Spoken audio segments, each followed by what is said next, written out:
I first met this survivor when she came to our office in August of 2019.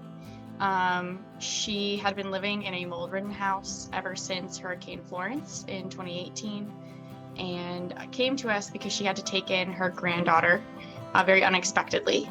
And she wasn't very concerned for herself, but she was not allowed to actually take in her granddaughter without DSS approval, and they wouldn't approve her home the way that it was. From what I could see on my first visit to her house, water had definitely flooded underneath the home. The floors were buckled, and there was a lot of wet spots around as well that were very easy to fall through, which was scary for her. Also, water had come through her ceiling from the roof because there had been damage there. So she kind of got hit from both ways. She'd been living in these conditions for about a year. The storm hit in September of 2018, and she came to us in August of 2019. The biggest barrier that we realized was that she was illiterate. She could not read or write most of the forms that were given to her, especially by FEMA. And she was very embarrassed of that. So she didn't want to tell them, but she also had no idea what she was signing when she got it. So that was a big barrier for her.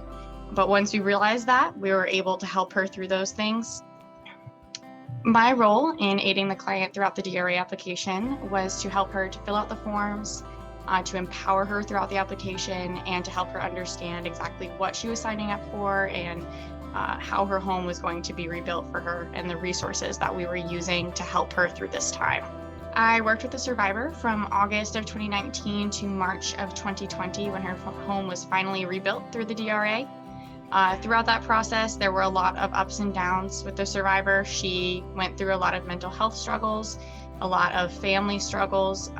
There was a lot more going on than just her home being rebuilt. So it was a tough time for her, but she was incredibly resilient, and she would have her down days, but we would talk and we would laugh, and I'd remind her of just all the people that were helping her and that loved her.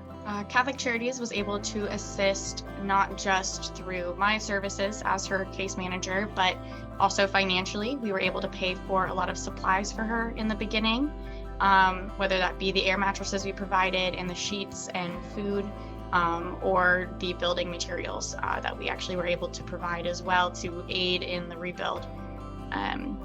We also were able to help her by connecting her to other resources to help her get furniture when her home was completed, and to help her get mental health services throughout the process. The day that her home was officially finished, we all went there. Me, some of my coworkers, the other organizations that she'd been working with, all of her family, and I had never seen her smile that big in the entire time we had worked together. Just knowing that she had finally gotten to the end of the road, that everything that she went through was worth it. I think she finally realized that day. And we all were there. We all helped move everything out of the storage unit for her and back into the house.